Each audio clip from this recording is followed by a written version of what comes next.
Ladies and gentlemen, my name is Demigod, Shmurda here. Hello and welcome back to another video and welcome back to another episode of Arrowverse Analysis. I know, it's been like a month and a half since I uploaded the last episode of this series. No, I did not die in between that and this one. Let's just say that this video was an absolute undertaking that I was not expecting it to be, nor prepared for. Putting that on top of my full-time job, my deteriorating sleep schedule, and my verifiable ADHD that I can't get diagnosed with unless I want potential job opportunities to close forever, thanks for that by the way, society, just made the process of making this video that much slower. I'm sorry, I'm working to rectify that to get these episodes up every other week again fairly soon. Also, yes, I have a new setup. Some of you may know it was my birthday last month. In fact, the footage for this episode was recorded 5 days after my birthday. But basically, we redid my setup for my birthday. So my neighbor was throwing away these two monitors. This one here that you guys can't really see, and then this one here. So I've got a triple monitor setup now. I have more desk space, and by that I mean the desk that I used to record on, I moved over here, which required us to move several boxes that used to line this wall. But yes, I have this desk here now, with my laptop, my monitor here, and then all my background stuff. Not sure what this is all going to end up looking like. This is my first video that I've recorded with the new setup. And then I moved my tower back here. I have like a deck table down here now. Like this is a deck table.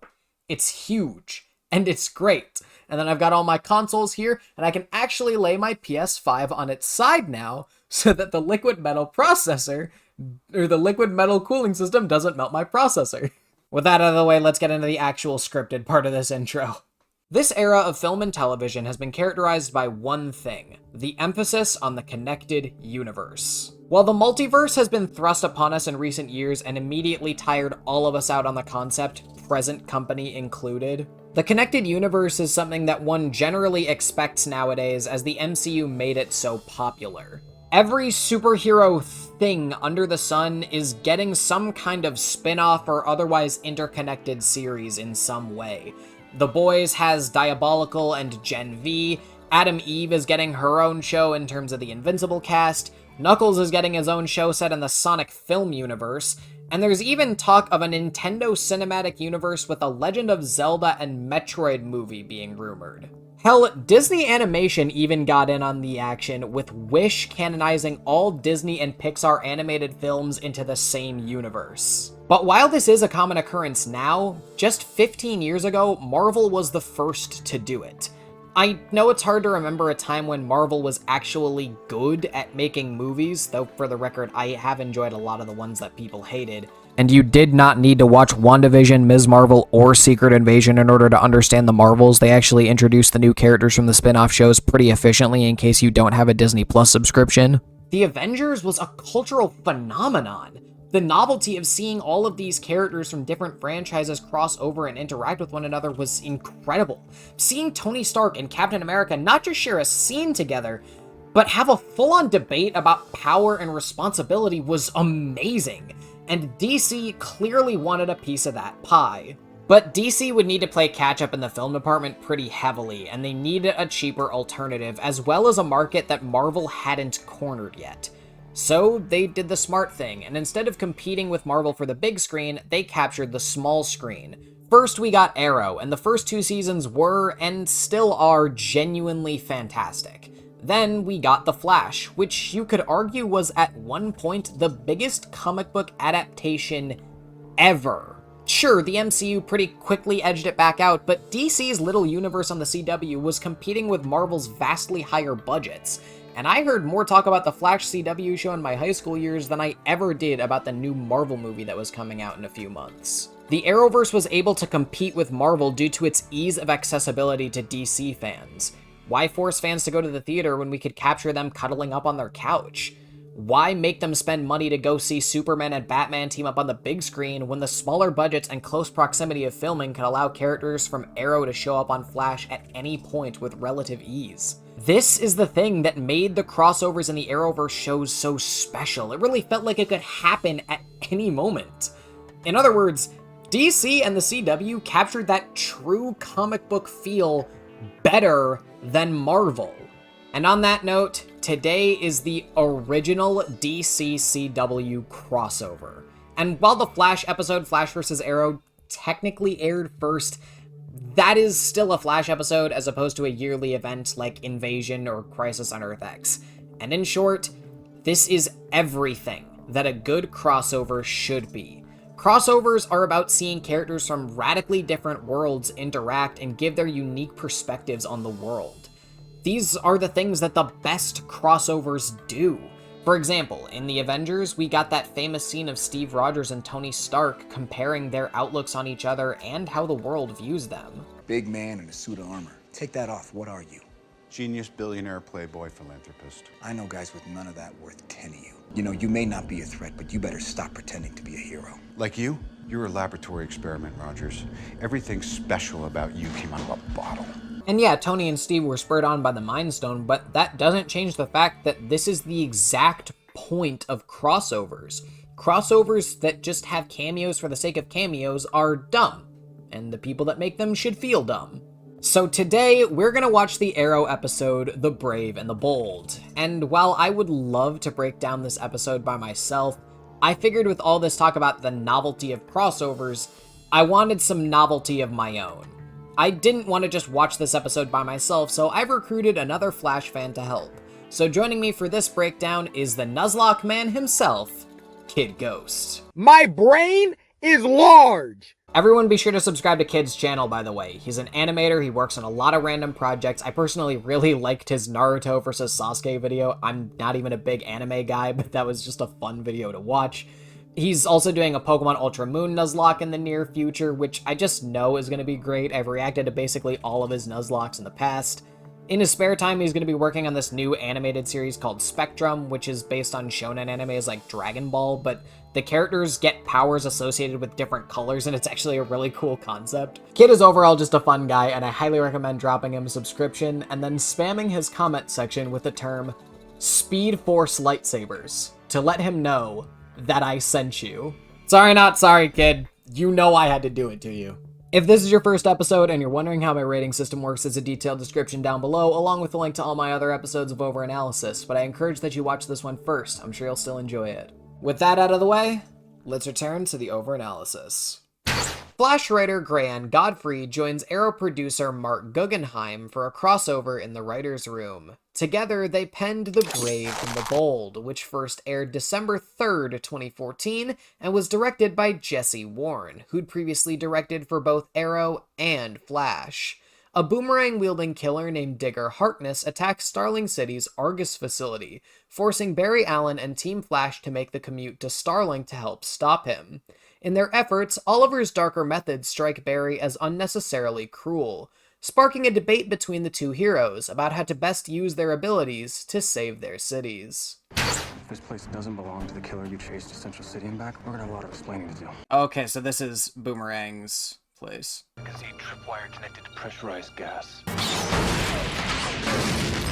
When I saw that, I'm a bit of a science nerd, so he said it was a tripwire linked to pressurized gas, and like him literally just like opening that little creak in the wall or in the door or whatever it was probably would have set it off because it would have changed the pressure. Yeah, he should have died there. Also, I don't know why they just decided to blow it up, considering the fact that if that was indeed Captain Boomerang's house, then like they just destroyed a bunch of evidence just willy-nilly. Just, oh yeah, no, we have to get inside. Yeah, no, you just like, yeah, whatever evidence was in there that could convict him, yeah, that's just gone now. Yeah, that is gone. Fair. So right here, you can see Roy's explosive arrowhead is got these green lights on it. The last time that we saw Roy use an explosive arrow in The Secret Origin of Felicity Smoke, it was lit up with red lights, not green. What is that, like a prop error? I think that's like some kind of error. Continuity error, prop error, something like that.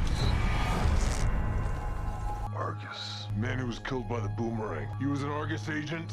Which makes this an Argus matter. Let this go. Dun, dun, dun, dun, dun, dun, dun, dun, dun, dun, dun, dun, dun, dun, dun. So this is the first time in the entire show we see just the logo of Arrow with no arrowhead in the background. And then they mix it with the Flash doing just the name of the show and then the lightning bolt appearing. So they mix the two logos here, which is really cool. Yeah, I thought that was really cool when I saw it. I think it's in the Flash season 1 finale where they have the name of the show and then they do the red lightning bolt for Reverse Flash. I don't think they ever do it with like Zoom's blue lightning though, which is unfortunate. Zoom had like probably the second best lightning color. I'm playing Spider-Man 2 right now. Tony Todd as the voice of Zoom is Venom. That's such good fucking casting. Also, to tie it into a video you did semi-recently, he's also the voice of the Fallen in Transformers Revenge of the Fallen. Well, now that we know Wu's Argus, maybe Lila can get us a lead. You really don't care about my marriage, do you? Well, I would. If you and Lila were still married. Oh! Yeah, that's a recurring thing in the episode too. Like, what's with that? John and Lila served together in the army, and they got married after they both got discharged. Oh yeah, it's probably a little late to mention this, but Kid went into this episode having watched basically none of Arrow, so I told him to just tell me to pause at any time, and if he needs some explanation, don't be afraid to ask. So Did they get like divorced or something? Or they like... got divorced at some time after that, but now they have a daughter. Oh, okay, yeah, because they make that joke about them two not being married like 4 times in the episode, and I was like, as somebody who has never seen Arrow, this joke is flying over my head, and they're saying it a little too much for my liking.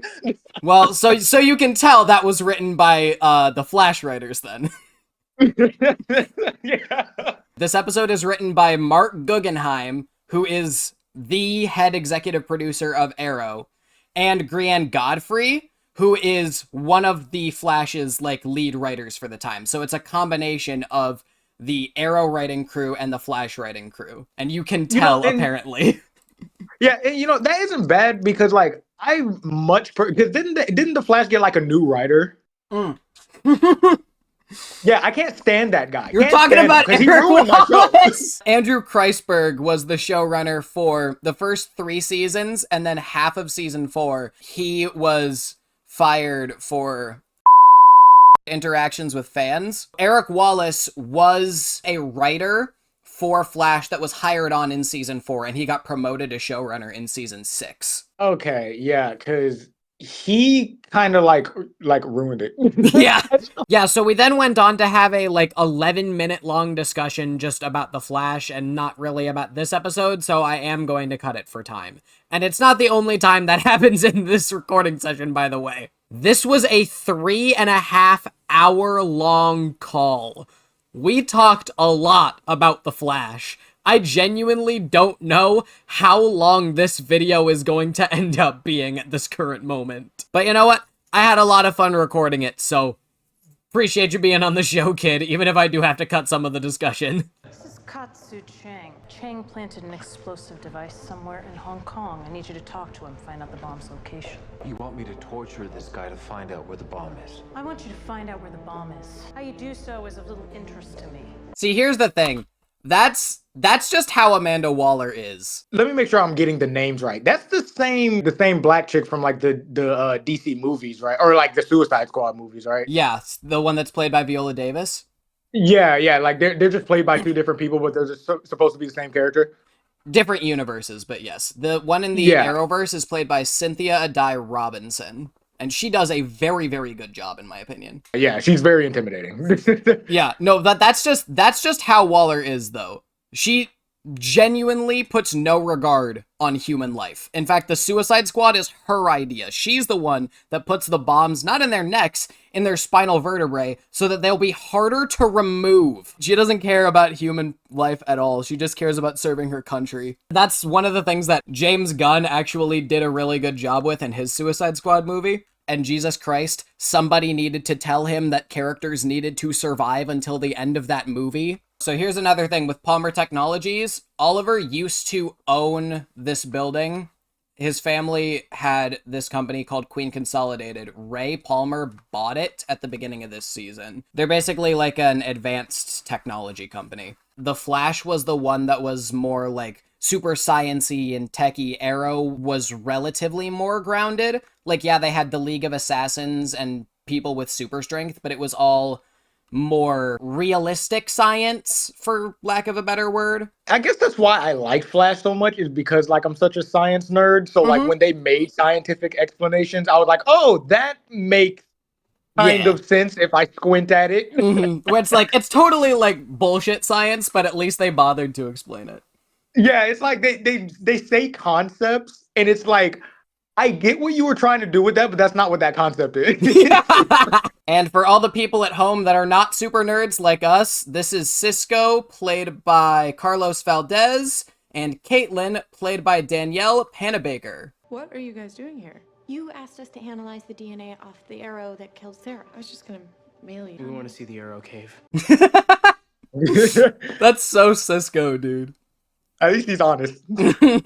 Here's one of the things that, like, now that I'm rewatching it, it is a little weird to me, because when Barry first showed up in the Backdoor Pilot episode, Barry was the one that was, like, supposed to be the audience insert, who was, like, the fan of superheroes, and, like, he followed Green Arrow religiously. Like, he was the one, he was like, oh, you guys took down, like, the Dodger, the Huntress, Count Vertigo, you took down all of these people, and now that has kind of been taken away from Barry, and Barry's not the audience insert anymore because he's a main character, and it's been kind of given to Cisco, which, here's the thing, it works and I'm happy with it, but it is something that I noticed now on rewatch. Things like that are like fine, but the issue is like Barry doesn't do that as much anymore, especially in his own show, because like, he's the main character. I don't know, I wish now. Yeah, even if you took that, like, even if you wanted to give that trait more to Cisco, I feel like Barry should still have, like, at least a little bit of it, you know what I mean? But he doesn't do that as much, so. Do you guys have an aeromobile? I have so many ideas for improvements. And this red is so much cooler than green, am I right? I mean, Cisco would know. Yeah. We have this handle, Johnny. I told Oliver that already. Listen, sweetie, a guy who kills with boomerangs, it's a little outside you guys' wheelhouse. You only call me sweetie when you want something. That's called foreshadowing. Hang on a second. No, hit the silent alarm. This is Argus, you've got to have one. You should be careful how to treat people, my friend. What goes around comes around. I'm sorry, I can't. I physically just cannot contain it anymore. He thinks he's using boomerangs. I'm like, that's not cool. Like, I don't understand Captain Boomerang as a villain, because he just seems so lame, I guess. He's using boomerangs to kill people. And like, oh, but they're super sharp, like metal boomerangs. And it's like, and like, that's I don't know. It's just... I don't remember when exactly. You know what? I'm going to search this up. When was Captain Boomerang introduced in the comics? I think because he seems to me like a really early. He seems to me like a campy Silver Age villain. Exactly, which is why, like, in the comics, I would probably give him more of a pass, but like here it's just like when things are more realistic and we have people that can run faster than the speed of sound and a guy who never misses with his arrows. Like, I'm sorry, you throwing boomerangs is like, it's not cool. Like, I don't know how you're even a threat. True. Captain Boomerang was created in December of 1960. The Silver Age of comics is from 1956 to the early 1970s. So yeah, he is a intentionally campy Silver Age villain. That's a thumbnail shot. I will give them credit for his costume, though. Like, the trench coat with the boomerangs hanging out. I think that's pretty cool. Yeah, his costume is cool, yeah. Yeah, and the hairdo, too. Yeah, he himself looks cool. It's just his concept is just not cool. No, fair enough. And he doesn't care about setting off the alarms there because he's already been made. To be fair, no, he hasn't. Because, like, he killed the only guy that knew. Yeah. The guy at the front desk. Because the system reset itself. It said it like, at first it was like, oh yeah, the ID's invalid. But then afterwards, it like did reset itself and was like, oh no, it's just this guy, like this random Asian guy. So I'm actually going to have to correct Kid on something here, because the ID that Captain Boomerang scanned was from the Argus agent that he killed. So it should have set off a system-wide alert due to that agent being dead. And I say should have, because actually, Kid is half right. There was no system-wide alert or an alert to go into lockdown until Boomerang crossed the second set of scanners without scanning the ID again. And he doesn't scan it because I guess Captain Boomerang is just dumb as bricks. I am fairly sure that this is the same Argus building Barry robs for the Dominator tech in Season 3. Is it? At the very least, it looks like it's the same set that they used. So even if it's a different building in canon, it is the same set. Which would make sense. Yeah. Yeah, why'd Boomerang do that? Why'd he just walk through there? Yeah, it doesn't make any sense. He didn't need to. Like, No, he didn't. Ooh. See, and that scene, that was the scene that made me go, this is completely unrealistic. Because I get that comic book movies and TV shows are unrealistic just in general, especially CW ones. Oh, but yeah. like this guy has a boomerang and he just took out like what, 7 armed guards with firearms with boomerangs? And why didn't they all just like shoot him? Like they were like because it's the CW and the plot says so. Choreography is fine, but it's not Warren doing the choreography. It's James Bamford doing the choreography. Direction the choreography looks good. Yeah, choreography looks good. Direction is fine. Sweetie? You only call me sweetie when you want something. Chekhov's gun, except literally. Okay, nah, he's got all of these Argus guys, including Lila and John. Look at this entire army. Well, it's like 6 guys, but it's implied that there's more. More than enough. More than enough, guys. More than enough. Oh, I just noticed something. Hang on. Oh. So you see here when she throws him the gun? Sweetie, when you want something. Now here's a wide angle. You see John standing here, Lila's looking at him, and she goes to throw him the gun. I did not even notice that. Yeah, I've come to notice little errors like that from watching it like this closely. Shoot him! Shoot him! Shoot him! Shoot him! They're not shooting him! Oh, no, now they're shooting him, because now the main characters are the ones doing it. Hey, look at our mans! Hey, there's that recycled running from Season 1.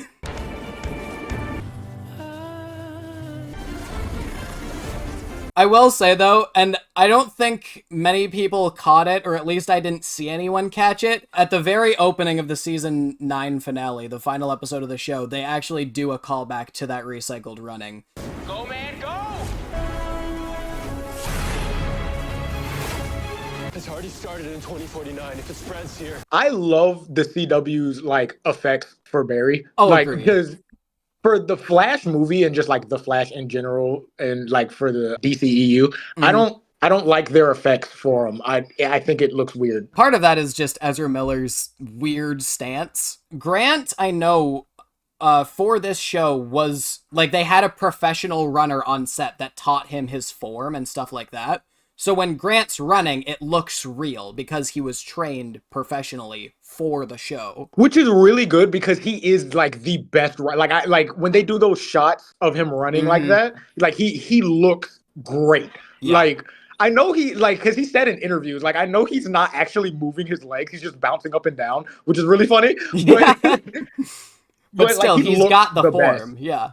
Yeah. But in case anybody hasn't caught on yet, obviously this is Barry Allen, played by the GOAT, Grant Gustin. Grant Gustin is the Flash in the same way that Josh Keaton is Spider-Man. He is the Flash to me. Grant is the definitive Flash. Grant Gustin is an incredible actor. Oh yeah, no, The Flash has like really good actors that like at some point they were just too good for the show. Yeah, no. Anyone that was still on the show around Season 5 they deserved so much better. And like, here's the thing. Season 5 was a fine season. Season 6 even was a good season. But this is the CW we're talking about here. I will say forever that Iris West may be a terrible character. Okay, she may have a lot of problems, but Candace Patton is a great actress. She deserved so much better than what she was given on The Flash, bro. Some people say that like Iris like may have ruined her career, and I really hope that's not the case. Yeah, no, Candace deserves so much better, dude. I hope that she doesn't have trouble finding roles. Oliver, use one of your numerous trick arrows. Wait. Where did Roy get those? Are those like, in I think his... they're on his boots, right? Oh, yeah, I see them now. I have never noticed that before. If you look closely in this shot, they are a little hard to make out, but you can see those sticks in his boots in the last episode as well. So it's not a detail that they added to his costume just for Roy to fight with in that one scene in the Flash crossover. Now, it's worth noting that I haven't checked every episode that Roy has suited up in, but you can also see them in the season premiere. So yeah, like I said, it's not a detail that was just added so that Roy could fight Captain Boomerang with them. He just hasn't used them in a fight yet. Yeah, I never noticed those poles in Roy's boots until now, though. I guess it's because they were trying to make him like the Robin, so they ended up trying to make him like Nightwing. Oh no, that's clearly a stunt guy with his face blurred. Nah, I'm sorry. Oh, that terrible CW CGI. Show it again. They can't do close-ups like that. Like, no. Dude, yeah, look at this. That's bad. clearly Stephen Amell. That is clearly CGI, bro. They really couldn't have had Grant Gustin come in and do this move. Yeah, like, just put him in, like, a green screen back. Like, it's not hard. Like, yeah. They didn't even need to do it in green screen. They could have had him do it on set. Maybe the CG model made it easier for them to do these lightning effects. I mean, maybe, but even still, like, they do lightning effects on normal Barry all the time, so. Yeah, but they did it, they started doing that mostly in the later seasons, so I'm assuming that's like... Also, here's the thing, with Flash seasons 1 through 3 was a different effects company than it is for seasons 4 through 9. So maybe the effects company that was doing these effects found it easier to do them over a CG model, and the effects team from later on got used to doing them more with actually the actors there. I mean, but to be fair, like, I could give a frick less who was the company that did seasons 4 through 9, because they did that abomination that was that freaking giant behemoth in season 7. I know exactly what you're talking about. That was dog ass, bro. That was terrible. I hated that. Awful. Comparable to this, in fact. Let's use the CG model, and... No, that was a stunt guy. It didn't look like him. It didn't look like him. I think that was a stunt guy, but that very clearly here, that's Grant. All right, I'm gonna bring it up now because it's relevant now. How do you feel about Barry Allen not just knocking him the fuck out right now? What I'm asking you is Madvocate justified in making several hour-long videos about this show? So... here's my opinion. Here's my personal opinion. Okay. The Flash is very hard to do realistically. I agree. Because especially, like, if his villains aren't either people that can slow him down, like reasonably slow him down, or people that can move just as fast as him, like... each episode, each movie, each problem should be solved before the person even has time to think. Agreed. You know what I mean? So in situations like this, I have to like curb my idea of what would really happen, because without that, there would be no Flash. You know what I mean? Like there would be no like show if it was as realistic as possible. There are some times where it's just egregious, and this is one of them. What's going to happen next in these next couple of scenes? It's egregious, but some of them are like, yeah, that wouldn't really happen if I had super speed personally, but you know, like I can see why they had to do that to make sure the episode like exists and there's an issue, you know? So I get it. If you can't like curb your disbelief with things like that, I understand. But I also understand the people that are like, well, without that, like there would be no show, because it's so hard to do the Flash correctly when he's like up against normal people. Like even if they have superpowers, if their powers aren't super speed, then they just lose. So here's my take on it is, and this is just both from like an audience standpoint, a reader standpoint, a writer standpoint, I personally put more emphasis on characters than I do on plot. If a plot is so egregiously bad, I will absolutely call it out. But I think that for the character of Barry Allen, I'm willing to sacrifice and say, yeah, the plot doesn't always make 100% sense, and Barry should absolutely just put this guy in handcuffs right now. Agreed. But I'm willing to let that slide for the sake of the characters and for the sake of the show, you know? Yeah. And I think that's something that Madvocate doesn't really take into account, is he looks at it purely analytically and literally. And I haven't seen all of the videos because I want to still enjoy the show, but it is a point that I felt I needed to get someone else's opinion on, you know?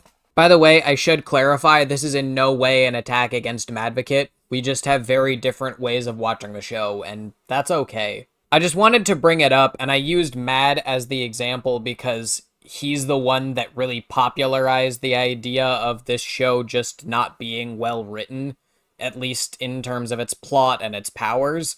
But it is a pretty hotly debated thing in the Flash fandom now of why doesn't Barry just knock this guy the fuck out? And so it's something that I wanted Kid's opinion on because, like me, he's also a huge Flash fan. I just personally am willing to overlook the plot thing a little bit more because I am personally believe that characters are more important than plot. If your character development is really, really good, you can get away with a lackluster plot, in my personal opinion. That said, I have even gone into the idea of why doesn't Barry just knock this guy the fuck out? Why doesn't Barry just do this? Why doesn't Barry just do that? But to my recollection, I've only done that in episodes where the characters aren't well serviced or where that's literally the only thing that happens in the episode. Like, seriously, I cannot wait to get to Enter Flash time. But yeah, no hate towards anybody. It's just something I wanted Kid's opinion on because I had my own thoughts on the idea of Barry using his powers in not exactly the most efficient way.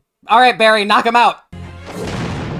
Barry, he just smoke bombed. Knock him out. Oliver, go after him. Somebody, go after him. Oh my God. Yeah, that's what I was saying. It's stuff like this. It's stuff like this is where I'm like, okay, it's very hard to give them leeway. Kid, I shit you not. It has happened every episode this season. Every episode this season, Oliver has let a bad guy get away on one occasion or another. It's every episode, man. Every single fucking one. Barry even has time to do a little smirk before he runs off. Come on, man. Yeah, like His name is Digger Harkness. Harkness's skills made him an ideal recruit for Task Force X. They had an op in Tanzania. The mission went south, and the team had to be sanitized. It was my call. Oh, so he wants revenge on her personally. The microbomb in Harkness's neck must have malfunctioned. We need to consider that every Argus facility is compromised. How often does Oliver do this? At least every Wednesday. good grief. How often does Oliver do this? At least every Wednesday. Real quick, I know that I have this information already. Oh, that's funny. That's a reference to the days that the show airs. How often does Oliver do this? Felicity says at least every Wednesday. Guess what day of the week Arrow aired on? Yeah, that's cute. Here's another thing.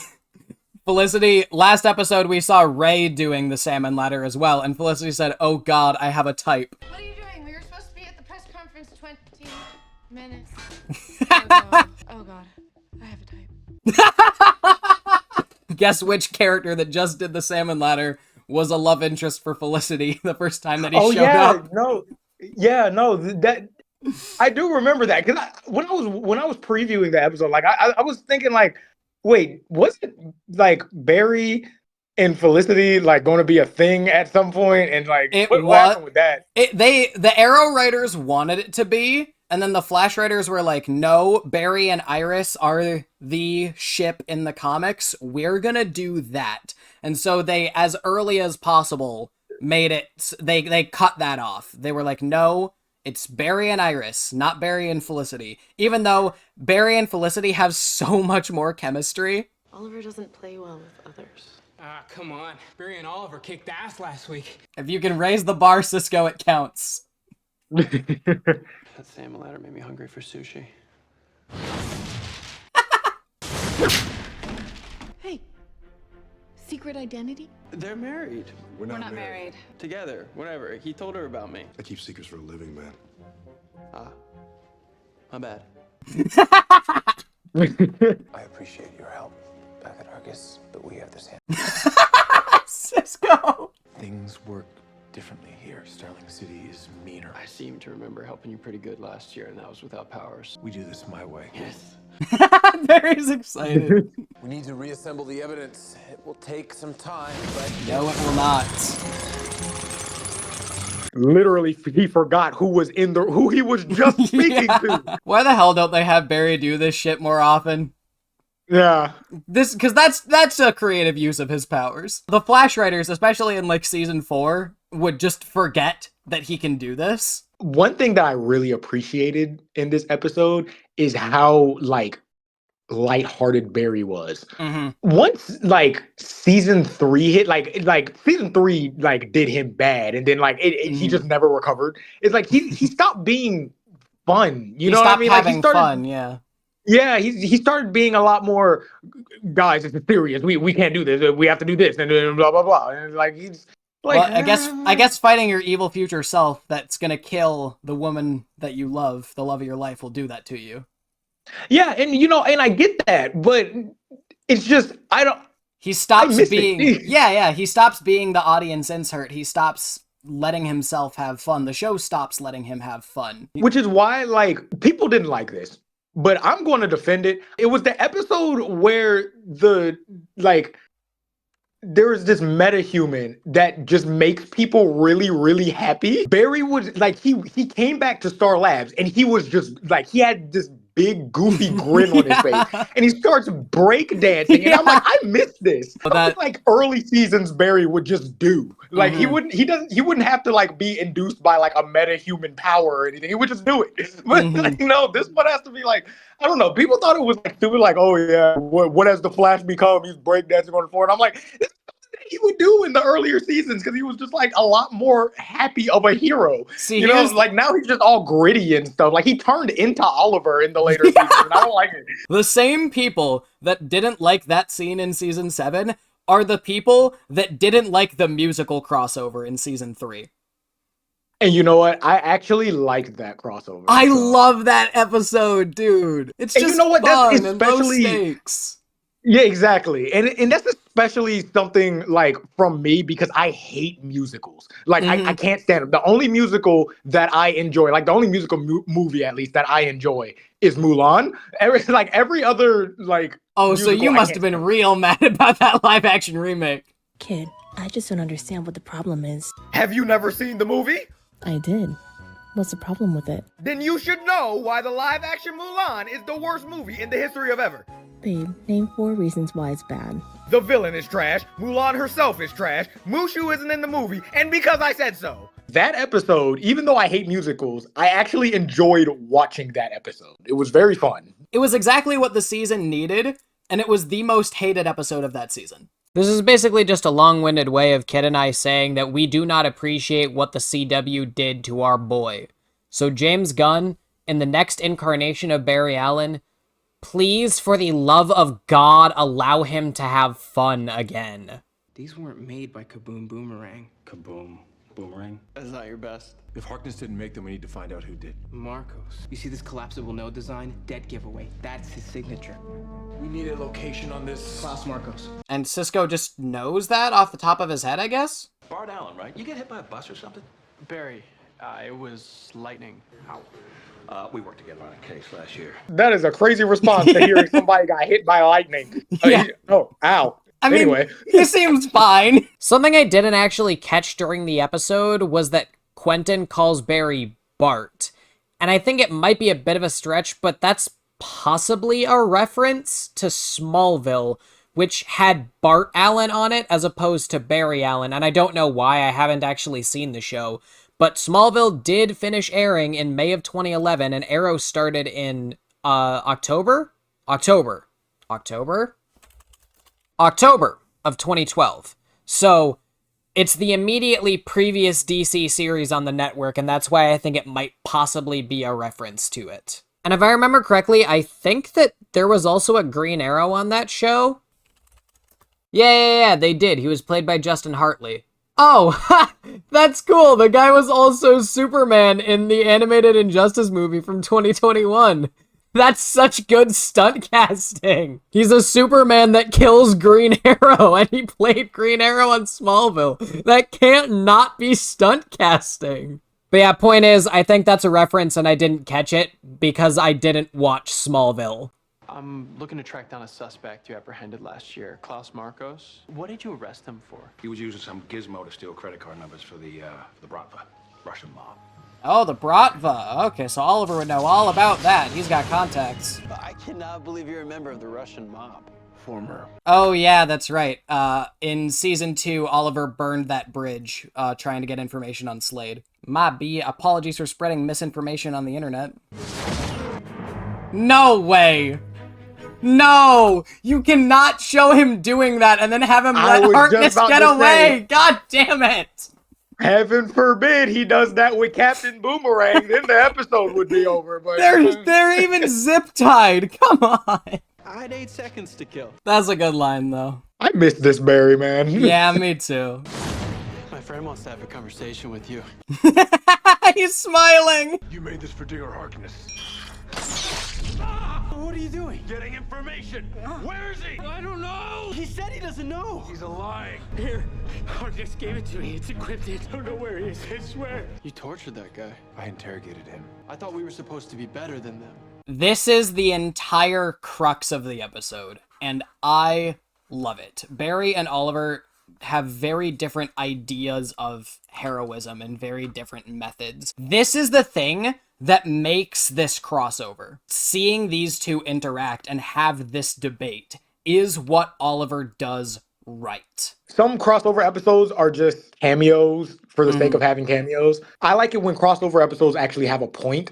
And this one is good with that because it shows that they both have different values and different ways of going about the same thing. They both think the other's idea of going about the same thing is wrong. It's like a difference of ideology, which is like, I think that's good. Yeah, and that's the things that I personally really like about shared universes and crossovers and stuff like that, is that you can have these characters show up and you can actually have them have conversations about the different ways that they go about things and their morality and stuff like that. So it's not just like what Marvel's doing right now with the MCU where, oh, look at that, we've got this character showing up and this character showing up just because we can, because haha, we're a connected universe. Doing that, doing those cameos, that's a fundamental misunderstanding of what makes a connected universe so good. This is exactly how you do it. The crossovers need to be for a reason. They can't just be, oh, because we're in the same universe, we're going to have all of these characters show up in Shang-Chi. We're going to have Valkyrie show up in the Marvels. We're going to have this character show up here. We're going to have Scott Lang have a podcast that's going to get talked about on the Miss Marvel show and then never again. Before Endgame, Marvel was actually pretty smart about it. Like the one example that I can think of it being like a lazy crossover moment is the post-credit scene of Iron Man 3. When Tony's talking to Bruce, like he's just recounting the whole events of the movie to Bruce. Although now that I'm thinking about it more while I'm editing, I think I'd also throw the Doctor Strange cameo from Thor Ragnarok in there, because it really doesn't do anything other than have Thor and Doctor Strange meet each other, and those two characters never even share another scene after that. It's just a crossover moment to have a crossover moment. So it doesn't really serve the narrative or anything like that. But that's like the one example of it. So Marvel knew what they were doing, and now they kind of dropped the ball on that front. But the Arrowverse, for the most part, always knows what they're doing. Like, I can count the number of times that they did a crossover just for the sake of a crossover. I don't even know off the top of my head, but it was not that many. Although when they did get into the later stages of the universe, they did just start throwing John Diggle in there just because David Ramsey didn't want to be done playing the character yet, and they promised him that he would play Green Lantern, or at least set up that he would play Green Lantern, and then didn't end up going through with it. So John in like the later seasons, like Supergirl season 6, his random cameo, Flash season 7, his random cameo, his random, I guess, you know, it wasn't really John, but it was David Ramsey showed up in Legends, if that at all counts. They just started throwing the character in there randomly. So actually, that's an example of them doing a crossover just for crossover's sake. But for the most part, the Arrowverse is pretty good at not doing that. Like you said, like I think that's just the best way of doing crossovers is like having a reason for it. I love this. I love these types of crossovers. You live in Central City, where it's sunny all the time, and your enemies get cute nicknames. I live in a city where my best friend was murdered, where a woman that I loved was shot full of arrows and sent tumbling off of a rooftop, where my mother was murdered right in front of me. So before you... My mother was murdered in front of me too, but I don't use my personal tragedies as an excuse to just torture whoever pisses me off. Well, I'm sorry, Barry. I'm not as emotionally healthy as you are. I love that scene, dude. I love that scene so much. It's a great scene. So good. When we agreed that you were staying, we decided that it would be on my terms. If that is proving too difficult for you, you know your way back to Central City. Are we implying that Cisco and Caitlin, like Barry, carried them here? Because their clothes would combust if that happened. That's something that like happens a lot. Sometimes they address it and then sometimes they just don't. Like sometimes Barry, like when he's wearing normal clothes, like I think this happened in season 1, like his shoes were like on fire. His shoes or his And jacket in the pilot, yeah.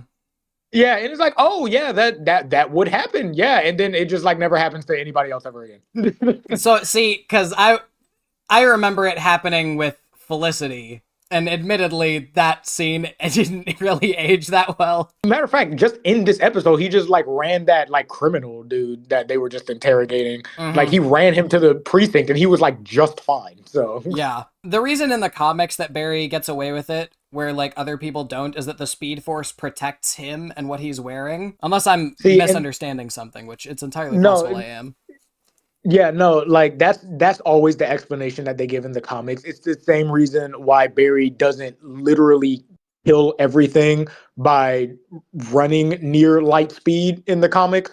Because if he did, he'd literally be making like nuclear bombs every time he took a step because the atoms wouldn't have time to get out of the way. So he would just be making like nuclear fusions every single time he takes a step. That'd be sick, honestly.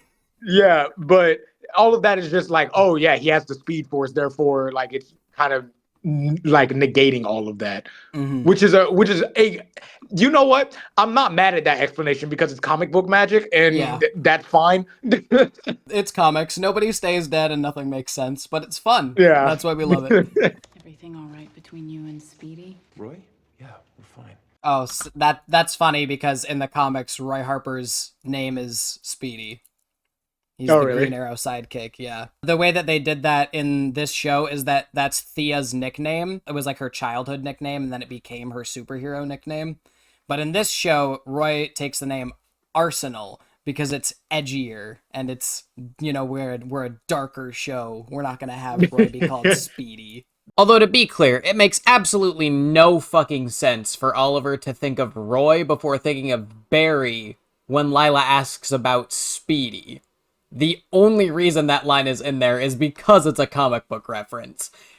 And even some fans of the show aren't going to immediately think of Roy as Speedy because, you know, Barry Allen is sitting right there. It does not make sense, and I understand why they did it because it's a reference, but it doesn't make sense for Oliver to immediately assume Lila's talking about Roy. There are people in the world who deal only in extremes. And it would be naive to think that anything less than extreme measures will stop them. Sometimes bravery isn't enough. Sometimes the world requires us to be bold. Oh, roll credits. I got him. He's in a warehouse at the corner of Infantino and Adams. I know Infantino is a reference to some writer for the comics. In fact, I'm actually going to Google this right now because I'm going to need to know it for Flash anyway. For Infantino Street, the episode. Carmine Infantino, American comics artist and editor. Infantino drew Flash of Two Worlds, a landmark story published in Flash number 123 that introduced Earth 2 and more generally the concept of the multiverse to DC Comics. So he is one. Yeah. Hang on. I'm going to get this image real quick. So he drew this image. Oh. So that's with Barry Allen on the left and Jay Garrick on the right. They actually recreate this shot in Flash Season 2 with Grant Gustin and Teddy Sears when he's pretending to be Jay Garrick. Yeah, I remember that, actually. Oh, so you caught it. Nice. That's cool. Where's the bomb? Your hands are shaking. You don't have it in you. For those with a conscience, inflicting pain is more difficult than inflicting death. You don't have the stomach for it. Where's the bomb? Found it. Yeah. The issue with that scene though is like, let's say he did tell him, like he like freaking tortured him. He did everything that he was supposed to do. Told him where the bomb was and stuff. That bomb exploded like right then and there. Like they exchanged like 2 sentences to each other. How would he have time to like relay that information back to Waller? And then she gets a team to go and disarm the bomb in time. Fair You know what I enough. mean? Like, even if he did everything right, would he still have like? Wouldn't the bomb still go off? I mean, yeah, probably. But that's not the point of the scene. The point of the scene is that Oliver now blames himself, and his mentality is, I took too long. This is how I need to get my information. And so it's a lesson in something bad happened. This is how I need to learn how to fix it. And Oliver is the one that deals in extremes. He's either a killer or a hero, and the show treats him and his mentality and morality as it's incredibly hard for him to be able to be both. I remember a world where people didn't kill each other with boomerangs. Harkness has been around long before people like Barry. I mean, this world was crazy before all these metahumans and superpowers, right? Maybe metahumans and superpowers were given to us to deal with the crazy. I think people like Barry are the hope for saving people like us. People like your wife and daughter. She's not his wife. Yeah, I see it now. I see how many times they have to bring it up now. That's like the 3rd time. Yeah. I really like this scene too, where Cisco is sort of being like, sometimes the world gives us that crazy to deal with the crazy that we've already got. It's like fighting fire with fire. Yeah, but on a much bigger scale. You did not just do it twice in one episode, Barry! I knew he was there. No, you didn't. Where's Digger Harkness? Paid us 10 G's to give you this. Gonna get your 20 that belongs to Harkness. What does that mean? That Harkness played you. Marcus's phone, I shut it down after I decrypted it. Could someone turn it back on remotely? And backtrace the trace? Pretty sure that's the same drawer that Laurel got her gun out of before, and Sarah too. I'm coming with you. Absolutely not. What are you doing? What needs to be done? But at least that's not a continuity error. Yeah. Stop wasting bullets. TV show logic. Bullets are infinite. Explosive arrow. And he's gone. Stop the bleeding. I need lidocaine. I only have epinephrine. That'll work. Try and keep her awake. I've got her stabilized, but I can't operate on her here. Starling General's at 8th and Wolcott. That's interesting. I wonder why they gave her epinephrine. What's up with that? Oh no, epinephrine is adrenaline. It's literally an adrenaline shot. Oh, probably to keep her awake. Well, one, it didn't work. Yeah. That's not the point of this scene. The point of this scene is to show off Caitlin's doctor skills, because now we've gotten to see everything that Team Flash has to offer. You know, Barry is the speedster, Cisco is the tech guy, Caitlin is the doctor. So it's to show the people who are more fans of Arrow and not fans of Flash exactly what skills Team Flash is bringing to the table. They did it to showcase to the audience the different sets of skills that the characters on Team Flash have, in case people want to now go and watch The Flash after watching this episode. I thought I could... You thought what? Look around and tell me that the men who do this type of thing understand reason. There are people in this world who deal only in extremes. It's naive to think that anything less than extreme measures will stop them. Obviously, it's a callback to that other scene where they were having that conversation. Oliver was the one that said there are people that deal only in extremes. Oliver is going to blame himself for that, and this is sort of what informs his, this is my responsibility, I need to do it this way because this is the way that things get done. You guys okay? We're just having a tough night. Who was that hottie? My ex-girlfriend. So stay away. That's what you're saying. Yes, Cisco. Yeah, that was a lot. I would not, Cisco. How do you guys live like this? We haven't been taking this seriously. It's all been a game. I think the fact that we go up against metahumans made it all kind of clean. Like the fact that they have these powers makes what they're doing less Real. Oh boy, wait until Harrison Wells stands up. Oh How yeah, to rock wait, your just world. wait. This is another thing though with they're actually acknowledging the differences between the shows. The Flash, even though it's like superpowers, metahumans, it's a much more lighthearted show when it's actually dealing with like bigger stakes than Arrow is. Arrow is a much smaller show, but it's much grittier, much darker, and you can actually see like the personal stakes of stuff like this with like gang violence and crime like this, as opposed to metahumans with all the big superpowers and the flashy special effects. So Cisco and Caitlin acknowledging that it's kind of been a game for them, and they give them cute nicknames, and they live in Central City where it's sunny all the time. Like Oliver said, that's another thing that I really like about this crossover. Yeah, like just noticing those differences. And like I get what they're saying because fighting people with superpowers, like it makes it all just more, I guess, cartoony in nature. So like it's like, oh yeah, if somebody, freaking kills you with a tornado that he made out of his bare hands, it's like, oh, but like if somebody shoots you with a gun, that makes it like real, you know what I mean? Like, Exactly, it's yeah. like, oh. I don't think that any of the yearly crossovers, not a single one, hit the nail on the head as well as this crossover did. Because this is a crossover that actually acknowledges the difference between these shows and doesn't just have those characters show up because it's an event. This is all my fault. I mean, yeah, you let him get away, but that's not what you're blaming yourself for. I tortured Marcos to give up that phone. None of this would have happened if it wasn't for me. Do what I do, Barry, takes conviction. Every time I do that, I'm trading away little pieces of myself.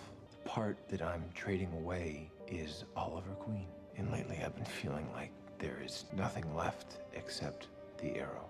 So that actually is kind of like an important step in Oliver's arc so far this season, is that Oliver is losing more and more of the things that make him himself. Like in the season premiere, he takes a day off of being Arrow to go on a date with Felicity, and the restaurant that they go to gets bombed, and Oliver sort of blames himself for that because that was him being Oliver, that wasn't him being the Arrow. Then again, he also, in that same episode, loses Queen Consolidated to Ray Palmer. And then Sarah dies at the end of that episode too. Oliver has spent less and less time as Oliver and more time as the Arrow because it's easier, because he believes that being the Arrow is the only way to get things done, and that's what takes that conviction. Something interesting is like I see the same things kind of happening to Barry. He starts out as this like lighthearted, like, yeah, I gotta save people, but I'm still Barry Allen kind of thing. But then more and more he stops being that lighthearted person and starts being more like gritty. But like the show doesn't really recognize it. The show doesn't acknowledge the fact that he's turning into, like, the best thing I can say is like he's turning into Oliver. He's just he's just more serious, more gritty. Like nobody really can, like, he doesn't have fun anymore. Yeah. I think a lot of that is just due to when the show goes on for so long, you kind of lose the humanity of those characters, because inherently the thing about the show that makes people watch it is the superpowers, and it's not so much the character interactions that the general audience is going to get invested in. So of course you're going to see less human moments, more superpowers, and that's, of course, that happens with anything that goes on for as long as The Flash went on, for 9 fucking seasons. But to bring it back around to Arrow, this is again one of the things that I really like about season 3. It's giving me a lot more to talk about, and it's acknowledging in canon, in the show's canon, it's acknowledging the fact that Oliver is losing himself in being the Arrow, and he's going through this arc of questioning whether he should give it up or not, or whether it's right to give it up, whether or not him being the Arrow is going to make him happy, or whether or not he's just going to continue serving the city for as long as he will and then die, and then everyone will forget about him. And so he's questioning whether being the hero is even what's right for him as a person, even if it's what's right for the city.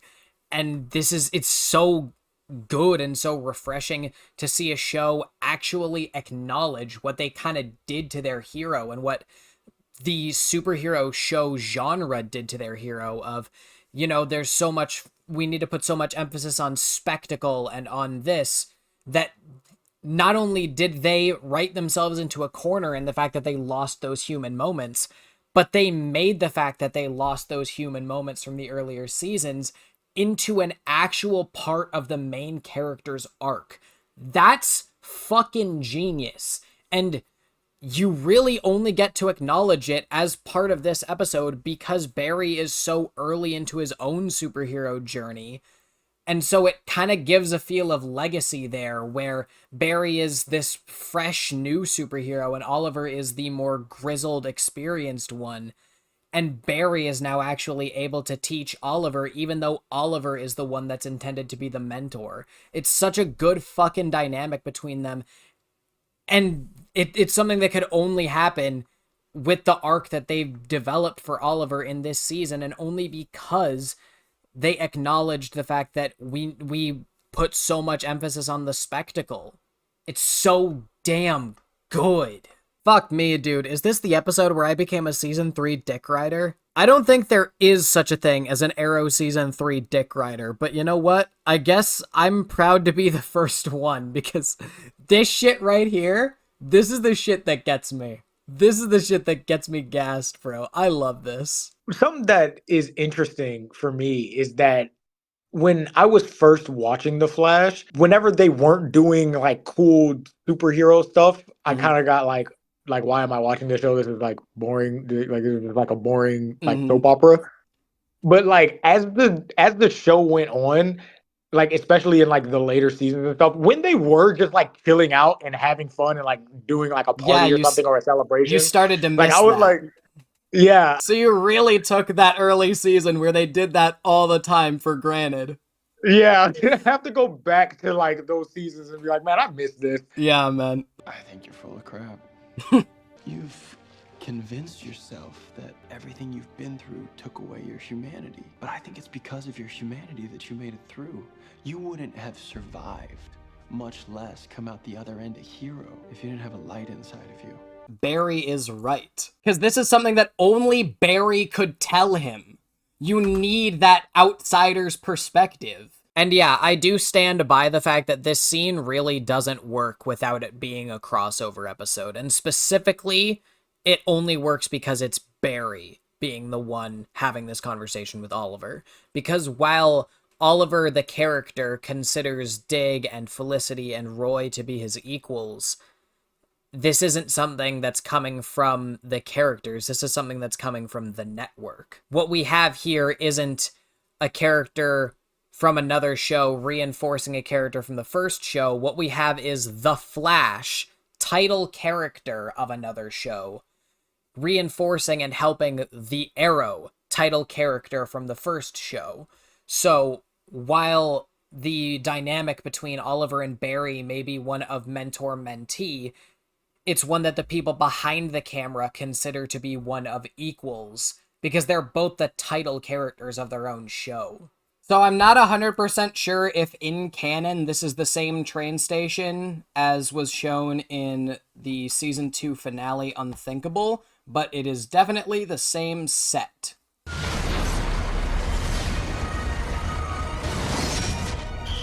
Hey, group shots! Group shots! You and I had two very different reactions to that. No, watch this shit, watch this shit, watch this shit.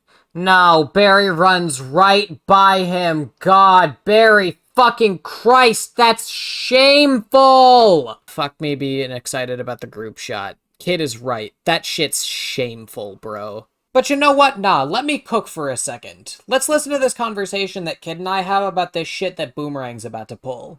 Which is why I have a contingency in place.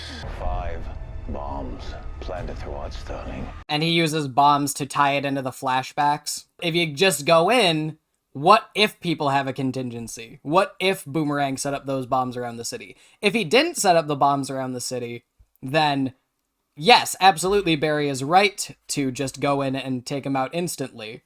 But he did, so you always gotta think now, what if they have a contingency plan? Okay, but here's the thing. Here's the thing, right? Here's the thing. I have a solution to that. Don't knock him out. Just cuff him. No, agreed. Agreed. But the reason's a little weak, but I will give you it. You know what? It's better than not having a reason at all. So.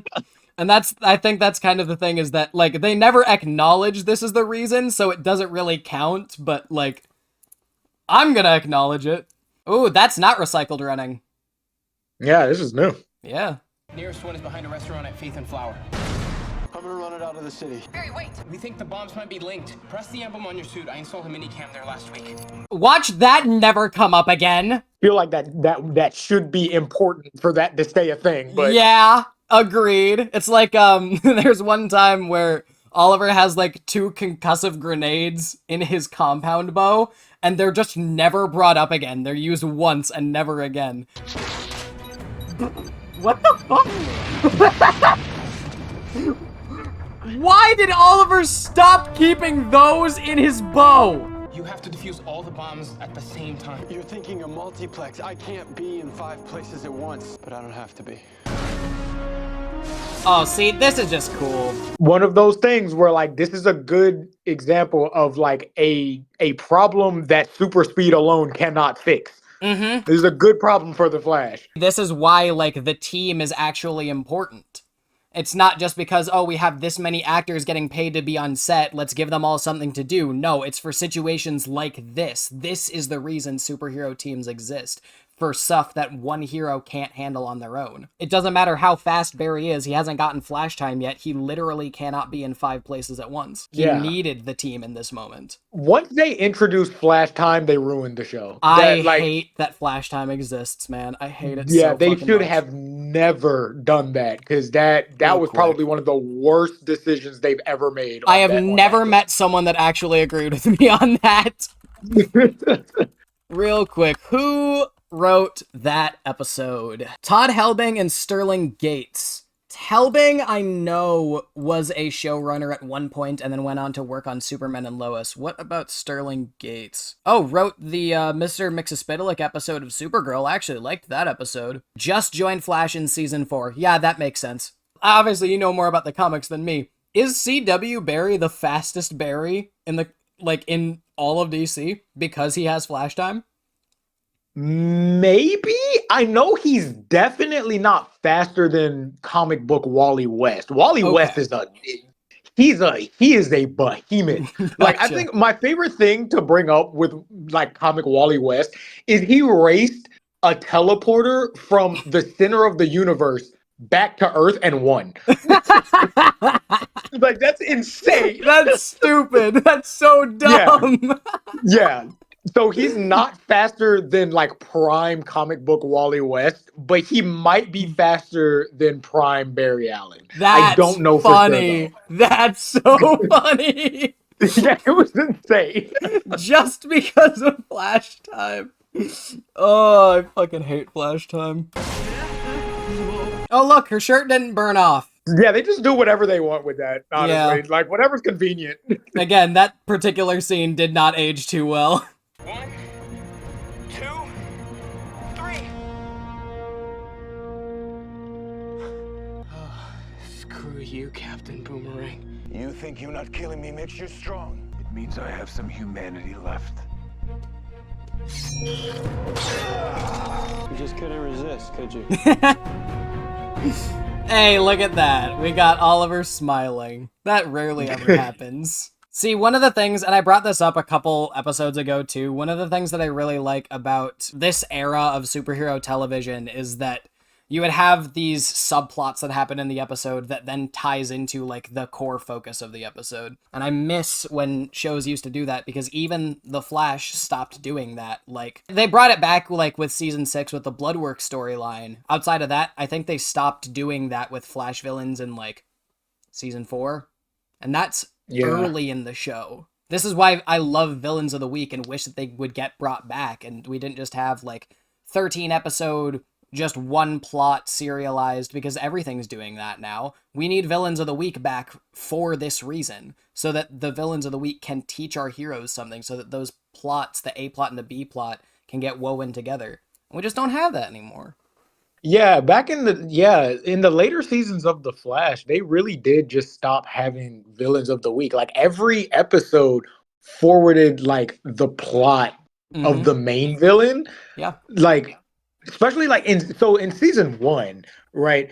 It was always villain of the week, and then like within the episode, you have like maybe like 5 or 10 minutes that set up Reverse Flash, and then it's like it was the same thing with Zoom, and then it was the back half of season 3 that really started to like, okay, we're this is more focused on like Savitar, right? Like every episode is like focused on Savitar, Right. which yeah. I think works because of like because of the context behind what was going on with Savitar and Iris and stuff. Mm-hmm. And then they did a little bit of it with season 4 with the villains of the week, but even those villains of the week had something to do with the main villain. And then by season 5, there were no more villains of the week. yeah, they were, and again, with those, like, I applaud them for still doing villains of the week, but those villains of the week didn't tie into, like, any personal development for the main characters at all. So, like, they completely missed the point of villains of the week. I love Stargirl, and I love the first season of Black Lightning, and I always will, but fuck me, those are not villains of the week seasons. Those are 13 episode narrative driven seasons. And like, I love those seasons to death, but I miss villains of the week so much. A villain of the week is not a filler episode. It's still an integral part of the season, like this episode, for the love of God. Boomerang is a villain of the week. Hey, sweetie. You only call me sweetie when you want something. I want you to marry me. Good for Dig, honestly. Digger Harkness is now cellmates with one Slade Wilson. Oh, he put him on Leon Yu. That's right, I forgot. And I know it gets brought up later into Flash Season 1, but Oliver turned the island that he was marooned on into a prison. Or rather, Argus did. Okay. Yeah, Argus did, and Oliver stores some villains there from time to time. People that he deems are, like, big enough threats. Which I guess Harkness qualifies. Because he's really good with boomerangs. And because these two jamooks couldn't stop him the first time that they met. Turns out Star Labs Industrial Fabricator was based out of Starling, so polymer Kevlar weave. It's 25% lighter and can carry 15% more gear. I think this marks the first time in the show where Oliver actually gets a new costume. Like, he got the mask in season 2 when Barry showed up, but this is like his first new suit in the whole show.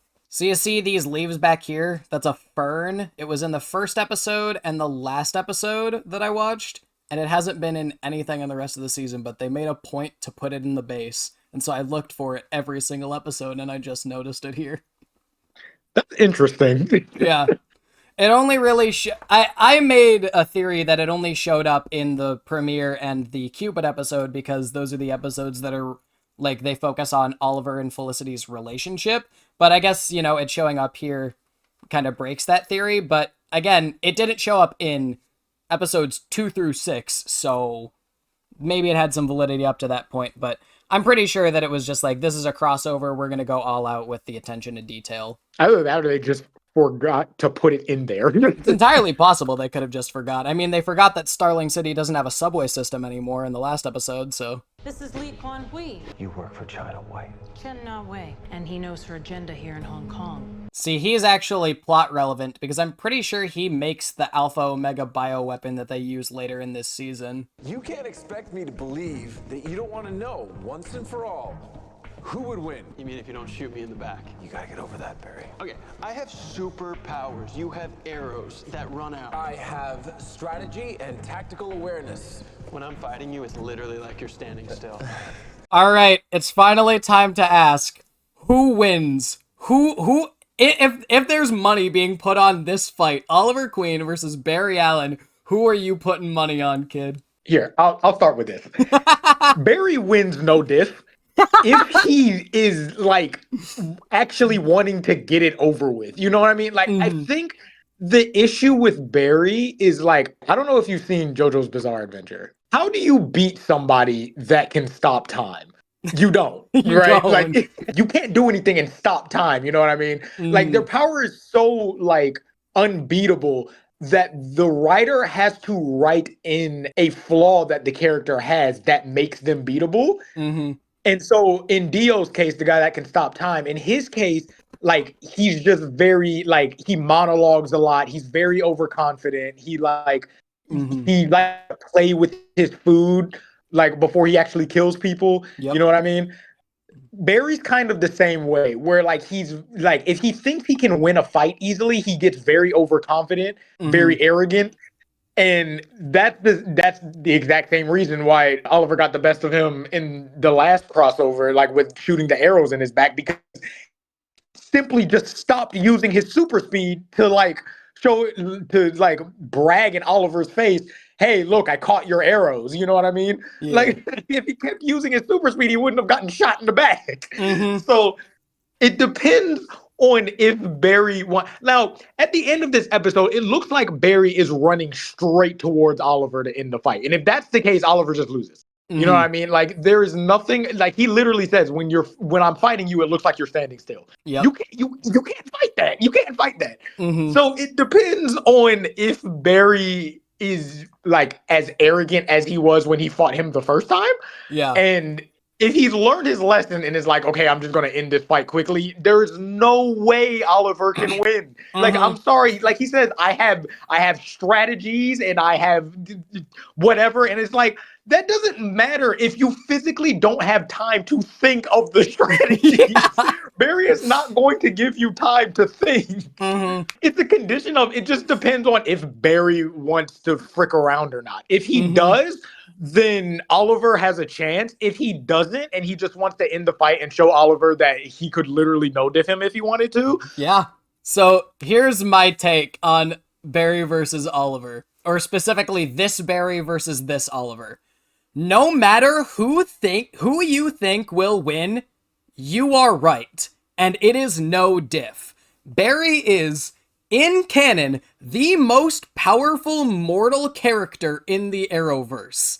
He has super speed, he has hurricane hands, he has near instant regeneration, he can throw lightning, he can make lightning shields, he can make lightning swords. Yeah, speed sabers. I'm gonna traumatize you with speed sabers again, kid. Yeah. Even in their last fight, Oliver shot Barry with however many milligrams of horse tranquilizer, and Barry vibrated so fast that he literally burned it off. Which is insane. That is an insane feat. Even while slowed, he was still fast enough to vibrate off a tranquilizer meant for horses. Not human beings. Horses, my dude. Barry is the most powerful mortal character in the Arrowverse. And if he goes up against Oliver, Oliver cannot win. But that's just taking into account Oliver as a human. After Oliver dies, he becomes Spectre, and Spectre can go toe-to-toe with and survive blows from the Anti-Monitor. Spectre rebuilt the multiverse. He is a god. If you're allowing Spectre, Oliver wins no diff. If you don't, Barry wins no diff. It just depends, who do you want to win? Because you're right. Yeah. Barry's excited, dude. I'm telling you, man, I missed this Barry. Yeah, me too.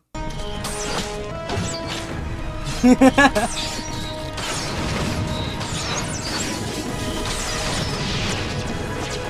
see, he ran straight towards him. Yeah. What is he meant to do? What is Oliver meant to do there? Like, dodge? Like... I'm gonna ask you about the rating segment. Don't feel like you need to go super in-depth if you don't want to. We've been talking here, like, we're behind the scenes. This has been a 3-hour call. Let's start with plot, 0 to 5.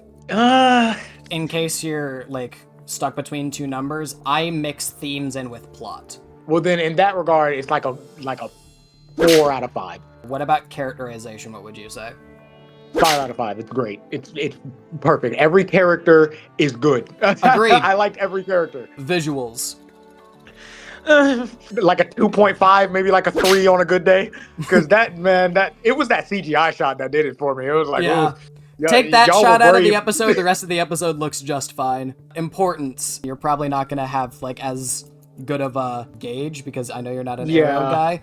Here's the other thing, though, is that I don't just take into account, like, the specific season. I take into account, like, its impact on the universe and the fandom as well. Based off of what you told me, I would probably give it like a 4.5 or a 5. It sounds like this episode was pretty important for like planting that seed for Oliver's character arc for the rest of the season. And then entertainment. I would give it like a 3 out of 5. Like, it was all right. Like, like when it comes to entertainment, I don't know. I just like seeing like spectacles and stuff. There was nothing like spectacular in this episode. It was more for like character work. Yeah, so I'm a Dragon Ball fan, so I just like seeing bright colors and things blowing up. So like, you probably shouldn't take my opinion too like seriously when it comes to entertainment. But so you would give it a 19 out of 25. No, dumbass, that adds up to 20. The thing also about this episode is that I'm not an Arrow fan. Like, I don't like. Yeah. I think this is the first full episode outside of the things that I needed to watch for like Crisis and Armageddon. This is the only full episode of Arrow that I've ever seen. Really? So I was just throwing you off the deep end. Maybe I just didn't appreciate like the references and the banter and stuff, which also probably lowered my entertainment rating. Like maybe if I actually watched the show and I understood what I was watching, then I would probably score it higher. But because I didn't understand it and I was mostly watching it for like, oh yeah, I like seeing Red Man run fast. Like then maybe I would have scored it a little higher. No, fair, man. So Kid and I went over basically every major facet of the episode during the breakdown, so I'm just gonna give a few quick points for my version of the rating segment here. The plot is very well constructed outside of Barry and Oliver letting Boomerang get away multiple times. The themes are shown really well during the episode, and I love how we see the characters in-universe acknowledge how different the two shows are from one another. The characters are written perfectly, and I do not need to elaborate. And I'm not sure if I edited it out or not, but I'm gonna take something back that I said during the episode because I am actually gonna give the episode a couple extra points for visuals. I'm gonna give it a 4 instead of a 3. Not just because the Star Labs crew shows up and we get to see Barry's lightning VFX and his recycled running and all that crap, but because they brought in the themes from the Flash series. This was one of my major points towards giving The Scientist a 4 in visuals during Season 2 of Arrow. And the fact that the episode expertly oscillates between the background music of Arrow and Flash from scene to scene earns it some extra praise from me. This is, in fact, a must-watch episode during the season. If you want to get the full experience of the Arrowverse, you've got to see this episode. Not to mention it also contributes to Oliver's arc this season in a big way. And yeah, I'm biased, but if you're not thoroughly satisfied by this episode, I don't know what to tell ya. It's getting a 5 in entertainment. Sue me. It's a 23 out of 25. I think some people thought that I was going to give it a perfect score just due to it being a crossover, but 23 is more than respectable, and it's certainly better than the last few episodes have gotten. This was an incredibly written episode with an accurately reflective score. It shouldn't be surprising that this is the highest rated episode of the season so far. There's a couple more questions I want to ask before I let you go. Rank all of the seasons of Flash from worst to best. Ooh. I'm putting you on the spot on this one. I'll say season 8 was the worst for me. And the reason for that is because it was solely like a crossover season, you know what I mean? So it was more like, it wasn't really like Flash. It was like the culmination of like a bunch of different shows that like maybe I've seen more or less of. So it was... I only say that's the worst one. Like, I'm not saying that Armageddon was bad. I'm just saying it's the worst one just because, you know, like, it was more like a culmination of a bunch of things. Yeah, so it was taken away, like, Barry's show got co-opted for other characters that weren't even right. were done. Yeah, okay, fair enough, fair enough. So, I did not expect that answer. I expected one of 2 answers, and I got neither of them, so... Yeah, my actual least favorite season was season 7. I didn't like it. Fair enough. Yeah, no, frick season 7. Fair enough. Yeah, that was the answer 7. I expected. 9? I didn't really like 9. That was the other one I was expecting. Yeah. Then season 6, simply because I can't remember it. Season 5. 5 in the 5th spot, sure. Then 4, then 3, then 1, then 2. Oh, you put season 2 above season 1. Yes, because I love Zoom. I cannot get enough of Zoom. I love Fair Zoom. enough. I think Reverse Flash was the better of the two in their respective seasons. Like if you relegate Reverse Flash to season 1 and relegate Zoom to season 2, right? I think Reverse Flash was the better one. Fair. But because of what they did to Reverse Flash, I think outside of season 1, Reverse Flash's best moment was when he busted out of the like freaking jail. And essentially, like at the end of that season, he just killed Nora, like essentially, Yeah, which he was erased really her from existence. But every other like Reverse Flash appearance outside of season 1 was just watered down and it wasn't as cool. I think if we relegate them to their respective seasons, Reverse Flash was better, but because they did him so bad in later seasons and they just kept bringing him back, like it was like I can't say that he's my favorite. I have to go with Zoom. Zoom is my favorite Flash villain. Fair enough. For me, if I were to give my ranking of the seasons, I'm gonna be incredibly biased. I'm gonna put season 9 last because even though it had 2 episodes that I liked and an arc that I will defend, as a final season, it is absolutely atrocious. As a season as a whole, it's not the worst season of the show. That still goes to season 7, which is why season 7 is the next worst one. But as the final season, it is objectively terrible. It sucks ass. Yeah, it's a horrible season. Yeah. For what it's supposed to do. So I would say 9, 7, 8, 4, 5, 3, 6, 2, 1. All right, well, yeah, hey, thank you for being on the show, kid. Much appreciated. Thank you for donating 3.5 hours of your time. This is nothing new. I talk to people for this long regularly. Once again, I just want to give a huge thank you to Kid for showing up for the video and for putting up with the delays that caused this video to go up so much later than I intended it to. Seriously, go drop him a subscription. It would be highly appreciated both for me and for him if you're not subscribed to him already. His link will be in the description. But anyway, that is it for this episode, guys. If you enjoyed it, please be sure to leave a like and a comment. That'd be greatly appreciated. Also, be sure to click that subscribe button if you haven't already, so you can join us as soon as freaking possible. And while I'm plugging everything else, be sure to click the bell so that you get notified whenever we upload any of the Scrappy videos or stream, because they're pretty low quality too. Streams are back this year. It's pretty crazy. Streams are back this year. But apart from that, I will see you guys in the next one. Peace out, guys. This is Demigod Shmurda. Edge!